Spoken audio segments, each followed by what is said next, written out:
Hello पिलाମାନେ तो चलो पुणी आज गोटे क्लास को स्टार्ट करनवा। तो काली आम पढ़ाई तो आज पुणी पढ़ा हम संख्याक्रम मानक मध्य संपर्क।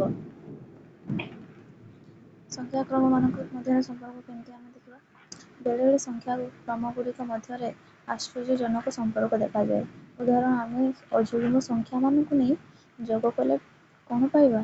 तो चलो ये लिखी एक समान एक लिखी एक प्लस 3 समान 4 पुणी लिखी एक युक्त 3 युक्त 5 लिखी के 9 हम। लिखी 1 युक्त 3 युक्त 5 युक्त 7 अजुग्म संख्या गुड़ाक लिखी के 16 है। पुणी 1 युक्त 3 युक्त 5 युक्त 7 युक्त 9 के 25।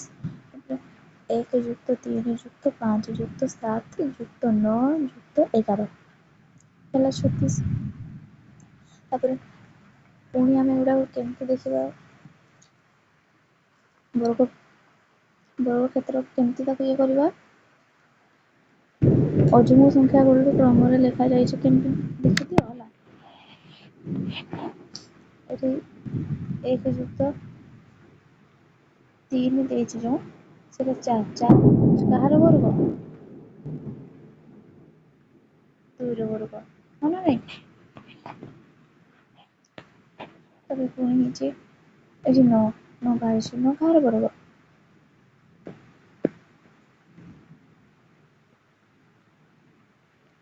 3 वर्ग 9। पुणी 16 के वर्ग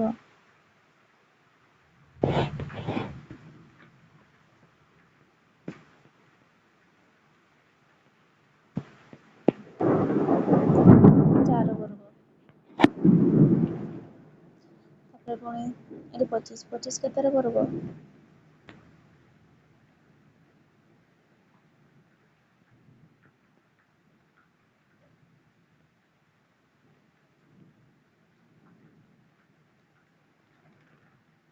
5 वर्ग।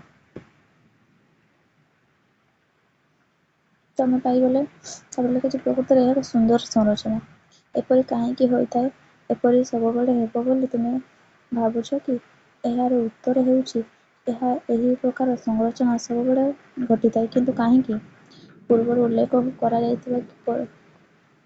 परी संरचना घटार कारण गुड़िक संरचना भली गुरुत्वपूर्ण और उत्साहजनक चित्र ही केवल यह बुझाई पार कौन सी घटना व परिस्थिति बुझापी चित्र सहायक होता है। वर्ग ग्रिड बिंदु संख्या गणना कर वर्ग संख्या प्रस्तुत करा जाए। वर्ग ग्रिड को आम बिंदु नहीं कि आम कर वर्ग ग्रिड आम ये 4टा बिंदु नहीं तो 4 कହାର वर्ग 2 वर्ग है ना नहीं एमपी तुम दर्शाइब सब गुड़ाक है।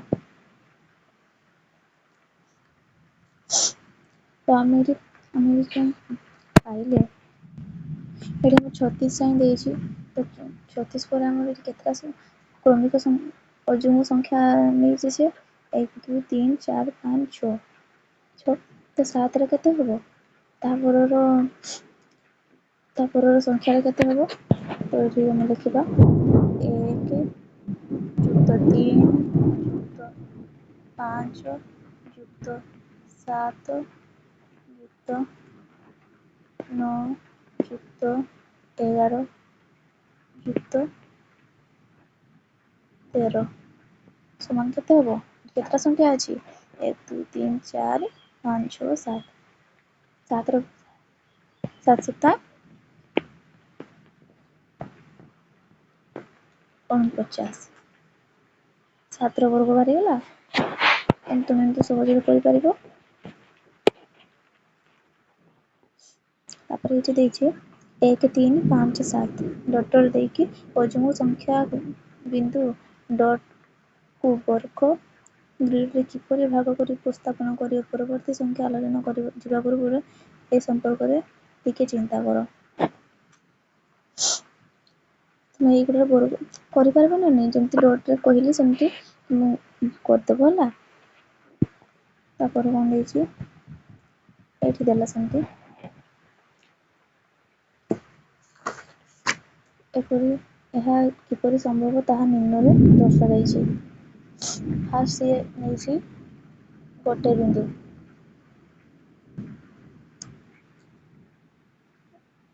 ଏଠି ନେଇଛି, ତାପରେ 3ଟା ନେଇଛି, ତାପରେ 5ଟା, ପୁଣି 7ଟା, ପୁଣି 9ଟା, ପୁଣି 11ଟା।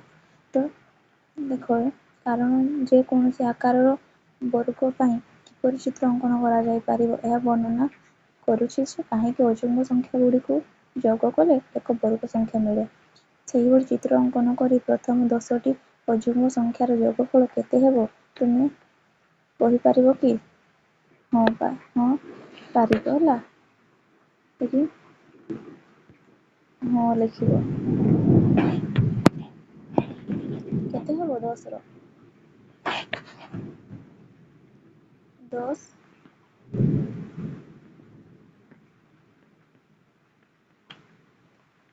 100 ହେଲା।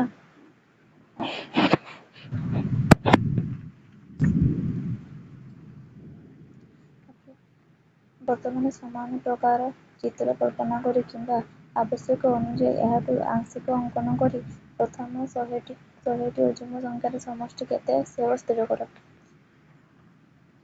100ଟିର କେତେ ହେବ? ଡଟ୍ ଡଟ୍ କରିକି ତମେ 1 3 ଡଟ୍ ଡଟ୍ କରିକି ଏଠି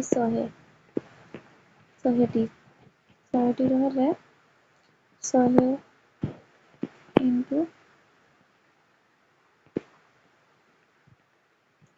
100 କେତେ ହେବ? ପରିବ କ୍ଷେତ୍ର ମାନେ ଶୂନ୍ୟଟା ବଢିଯିବ ହେଲା, 2 ଗୁଣ ହେଇଯିବ ତାର। ଏତିକି ହେଲା।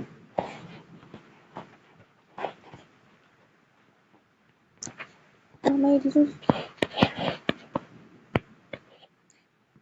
ଏ ଚିତ୍ରଟା ଯୋଉ ବିନ୍ଦୁ ଗୁଡା ଦେଖିଛ, ଏଇଟା କହିପାରିବ ତମେ କେତୋଟି ବିନ୍ଦୁ ଅଛି ବୋଲି? ଏଠି କେତୋଟି ବିନ୍ଦୁ ଅଛି? ବିନା ଗଣିକି କେମିତି କହିବ ତମେ କାଉଣ୍ଟ କରିକି? ଏଇଠି ଦେଖ, ଏଇଠି 1 ଅଛି, ତାପରେ 3 ଯୋଗ ହେଲା। ଏଇଠି କେତେ? 4 ପାଇଲେ, 4 କାହାର ବର୍ଗ? 2ର ବର୍ଗ। ତାପରେ ପୁଣି ଏଠି ତା ସହିତ କେତେ ମିଶିଲା? 5 ମିଶିଲା। 5 ମିଶିଲେ କେତେ ହେବ? 5 ମିଶିଲା, ପୁଣି ଏଇଟା ହେଉଛି 3ର ବର୍ଗ ହେଲା। ତାପରେ ପୁଣି କେତେ ମିଶିଲା? 7 ମିଶିବ। ପୁଣି 4 ବର୍ଗ, 5ର ବର୍ଗ 6 କେତେ? 36। ତ ଟୋଟାଲଟା 36ଟି ବିନ୍ଦୁ ଅଛି ହେଲା। ତ ଏଠି ଦେଇଛି, ତାପରେ କ୍ରମଗୁଡ଼ିକ ମଧ୍ୟରେ ଏପରି ସମ୍ପର୍କରେ ଅନ୍ୟ ଉଦାହରଣ ଆଗକୁ ଓ ପଛକୁ ସଂଖ୍ୟା ଲେଖି ଯୋଗ କରିବା। ନିମ୍ନ ସଂରଚନାକୁ ଲକ୍ଷ୍ୟ କର।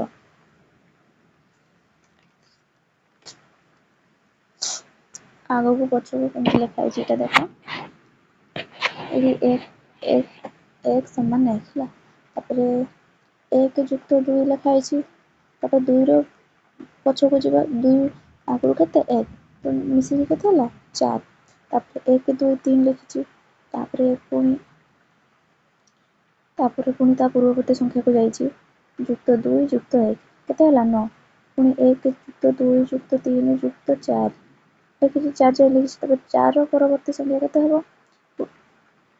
ପଛକୁ ଗଲେ 3 ଯୁକ୍ତ 2 ଯୁକ୍ତ 1 କେତେ ହେଲା? 16। ପୁଣି ଏଇଗୁଡ଼ା ସେମିତି ଲେଖିଛି, ଏଇଟା 25 ହେବ, ଏଇଟା 36 ହେଲା। ତାପରେ ଏଇଟା ସେମିତି କେତେ ପାଇଛି? ବର୍ଗ କେତେ ହେବ?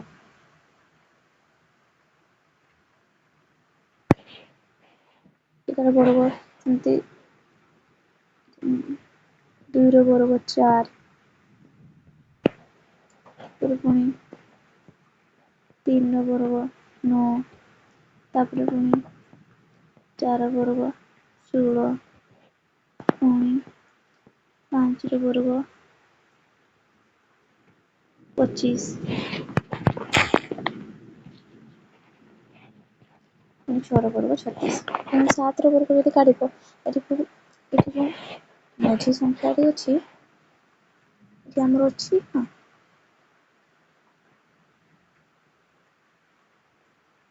ଏଠି 6 ଅଛି, ମଝି ସଂଖ୍ୟାରେ ଯେଉଁ ଥିବ ତାହାର ହିଁ ବର୍ଗ ଏଠି କାଢ଼ିଛି ହେଲା। ତ ତୁମେ ଏତେ କାଉଣ୍ଟ କରିବନି, ତାର ବର୍ଗ ହେଲେ ସେଠି ବାହାରିଯିବ, ମଝି ସଂଖ୍ୟାରେ ଯେତିକି ନେଇଛି ସେତିକିର ତା ବର୍ଗଟା। ଏଠି 6 ଥିଲା, 6 6ର ବର୍ଗ 36, ପୁଣି ଏଠି 5 ଥିଲା, 5ର ବର୍ଗ କେତେ? ଏଠି 5 ଅଛି, ଏଠି 5, 5ର ବର୍ଗ 25, ଏଠି 4ର ବର୍ଗ 16, 3ର ବର୍ଗ 9, 2ର ବର୍ଗ 4, ବୁଝିହେଲା?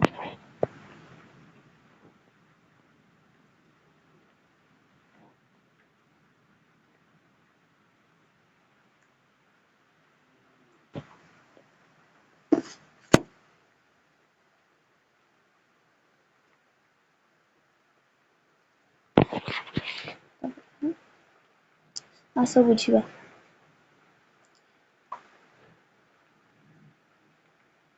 ଗଣନ ସଂଖ୍ୟାକୁ ଆଗକୁ ଓ ପଛକୁ ଲେଖି ଯୋଗ କଲେ ଯେପରି 1 1 ଯୁକ୍ତ 2 ଯୁକ୍ତ 1 1 ଯୁକ୍ତ 2 ଯୁକ୍ତ 3 ଯୁକ୍ତ 2 ଯୁକ୍ତ 1 ବର୍ଗ ସଂଖ୍ୟା କାହିଁକି ହୁଏ?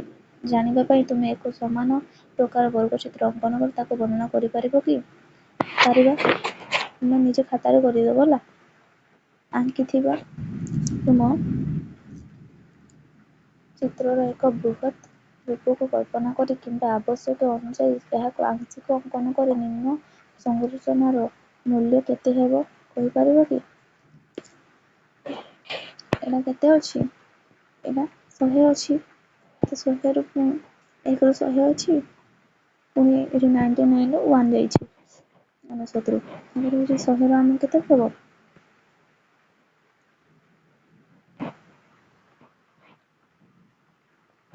ସ୍କୋୟାର କାଢ଼ିବା।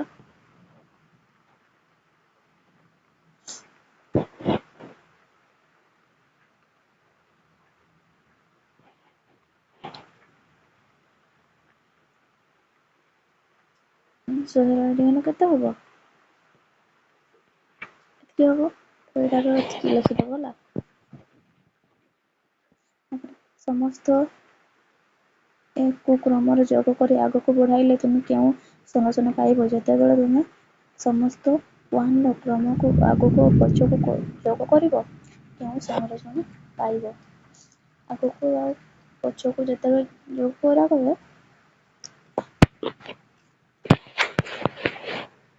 3 ନମ୍ବର ଲେଖିଦେବ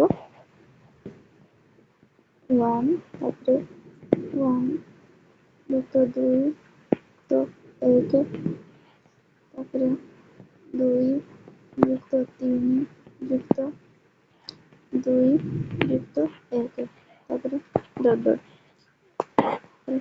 ଏପରି ଯଦି ଆମେ ଯୋଗ କରିବା, ଆମେ ପୂର୍ଣ୍ଣ ବର୍ଗ ସଂଖ୍ୟା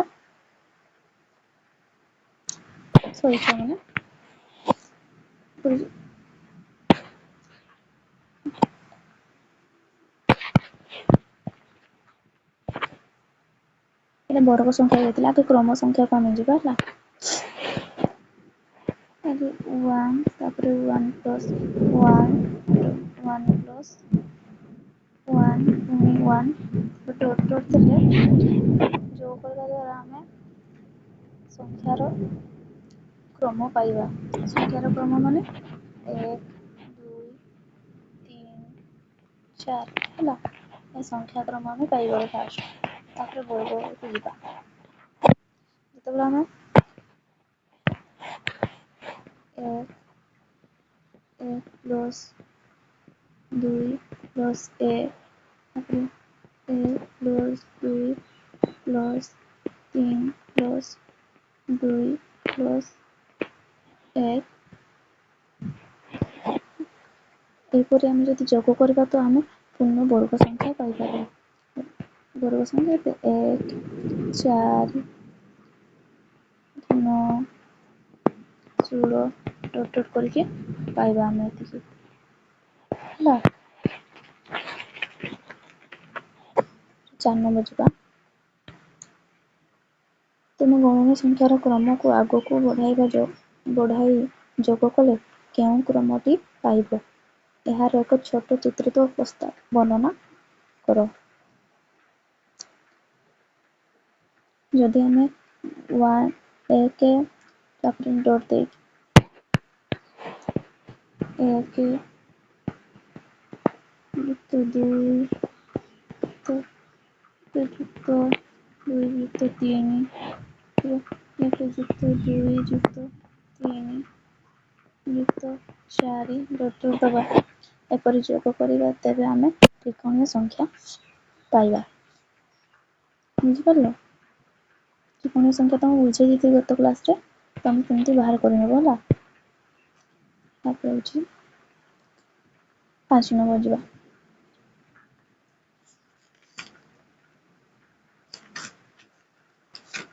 ତ୍ରିକୋଣୀୟ ସଂଖ୍ୟା କାଢ଼ିପାରିବ ତୁମେ? ସେଠି ମୁଁ ଗୋଟେ କରିଦେଉଛି। ଏଠି ଦେଇଛି କେତେ? ଫାଷ୍ଟ ଆମେ କେତେ ପାଇବା? 1 ପାଇଛେ, ତାପରେ ପୁଣି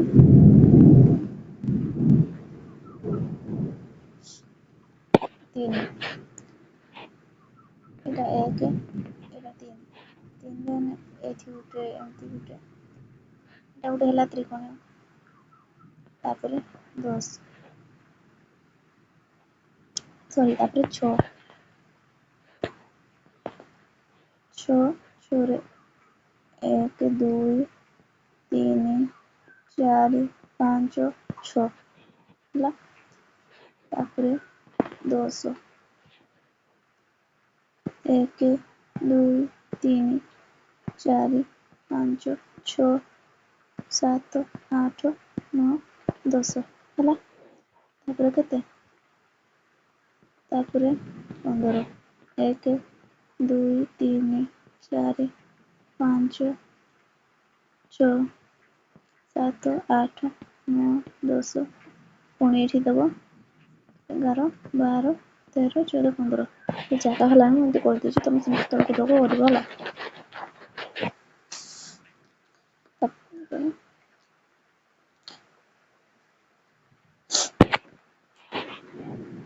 ଏଠି କ'ଣ ଲେଖିଛି ତୁମେ ଯଦି ପାଇବ ଚିତ୍ରିତ ଉପସ୍ଥାପନ କରିପାରିବ କି? ତ ଆମେ କଲେ ଏବେ ଚିତ୍ର।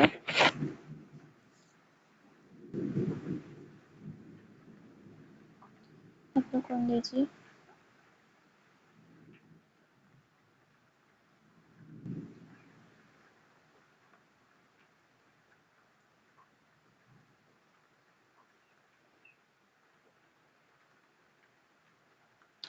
ତାପରେ ହେଇଛି 6 ନମ୍ବର ଦେଇଛି 1 ଠାରୁ ଆରମ୍ଭ କରି 2ର ଘାତ ଗୁଡ଼ିକୁ ଯୋଗ କରିବା ଆରମ୍ଭ କଲେ ଯଥା 1 1 ଯୁକ୍ତ 2 1 ଯୁକ୍ତ 2 ଯୁକ୍ତ 4, ତାପରେ ଦେଇଛି 1 ଯୁକ୍ତ 2 ଯୁକ୍ତ 4 ଯୁକ୍ତ 8 କ'ଣ ପାଇବ? ଏହି କ୍ରମର ପ୍ରତ୍ୟେକ ସଂଖ୍ୟାରେ 1 ଯୋଗ କର, ତୁମେ କେଉଁ ସଂଖ୍ୟା ପାଇବ? ଏପରି କାହିଁକି କରାଯାଇଥାଏ? ଚିତ୍ର କେତେ ଦେଇଛି? 1 ଫାଷ୍ଟ 1 ଦେଲା, ତାପରେ ଦେଇଛି କେତେ? 1 ଯୁକ୍ତ 2, ତାପରେ ଦେଇଛି 1 ଯୁକ୍ତ 2 ଯୁକ୍ତ 4।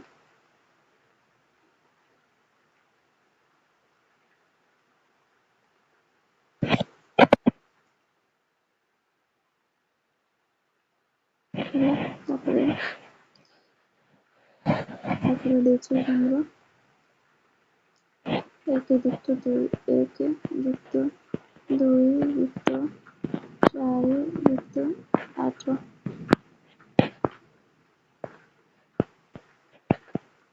ଏଠି 1 ଯୋଗ କରିବା, କେତେ ହେଉଛି? 2।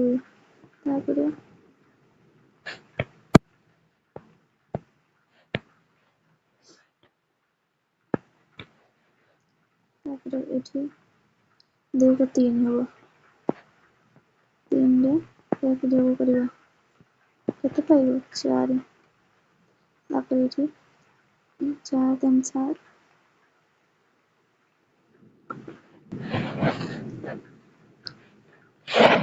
4 4 ଏଠି 3 7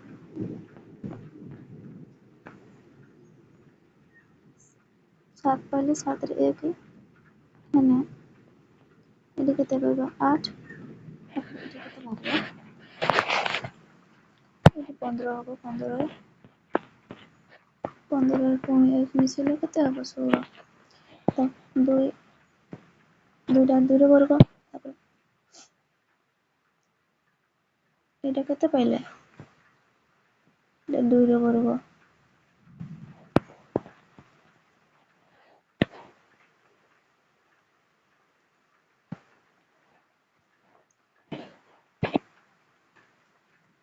এটা পাইଲେ ଆମର 1 ର ବର୍ଗ ତାପରେ 2 ର ବର୍ଗ ତାପରେ 8 ଟା ହଉଛି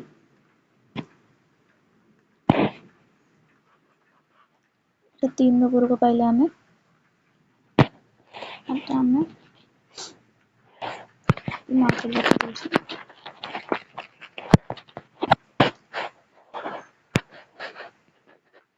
ଏଠି ଫାଷ୍ଟ 1 ଯୁକ୍ତ କରିକି କେତେ ପଡ଼ିଥିଲେ 2 ତ ଏଇଟା 2 ର ବର୍ଗ 1 ର ବର୍ଗ ସେଟା 2 ହେଲା ତାପରେ ଗୋଟେ ଆମେ କେତେ ପାଇଥିଲେ 4 4 ସରି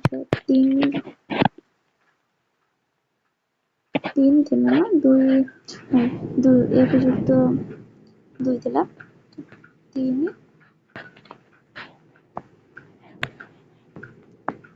ଯୁକ୍ତ 1 କେତେ ହେଲା 4 ତ କେତେ ହବ 2 ର ବର୍ଗ ହବ ହେଲା ତାପରେ ହଉଛି 7 ପାଇଥିଲେ 7 ଯୁକ୍ତ 1 ସମାନ 8 এটা କେତେ ହବ 2 ର ବର୍ଗ 3 এটা ବାହାରିବ ନା ନାଇଁ ତାପରେ ଆମେ 15 ପାଇଥିଲେ 15 ଯୁକ୍ତ 1 16 ତାପରେ 2 ର ବର୍ଗ 4 ତା ତ ପିଲାମାନେ ବୁଝିପାରୁଛ କି ଯଦି ନ ବୁଝିପାରୁଥିବ ମୋତେ କମେଣ୍ଟରେ ନିହାତି କହିବ ମୁଁ ଭଲ କି ଆଉଥରେ ବୁଝେଇଦେବି ହେଲା ରହୁଛି ଜୟ ଜଗନ୍ନାଥ।